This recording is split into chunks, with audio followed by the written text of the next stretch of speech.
One such theory suggests that Shaggy, Velma, Daphne, Fred, and Scooby are actually fugitives on the run from the law, since they decided to leave America, fleeing to Canada to avoid being drafted for the Vietnam War.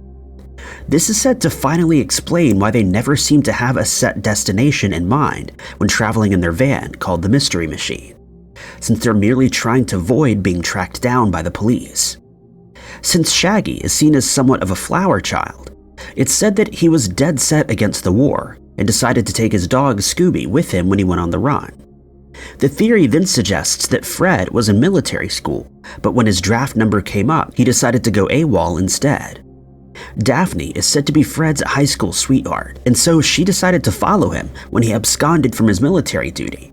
And Velma is an anti-war activist who chose to follow the gang wherever they went just to get away from the war. But there is another theory that many people see as plausible, despite it being a mere fan theory.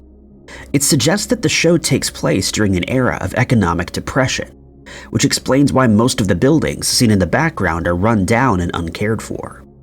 The Depression had a severe effect on everyone, including the rich and famous, who were then forced to eke out an existence as criminals who all had very specific skills.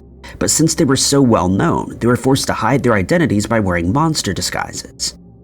This ensures that no one can blame them for the crimes that are committed, unless, of course, the gang manages to stumble across the mystery and solve it, unmasking the true perpetrator in the process.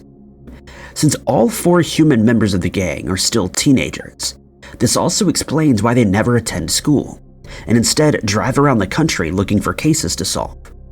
They're also said to live in the van together, since they don't have any homes to go back to, and have been rendered homeless by the dire state of the economy. Could this also be why Shaggy is always hungry? Since the gang never gets paid for any of the mysteries they solve, it would be exceedingly hard to afford any type of food, and hence Shaggy takes every opportunity he gets to fill his and Scooby's stomachs. These theories paint a very bleak picture of the gang's lives, but they do explain some questions that fans have had for decades since the show first aired. Number 9.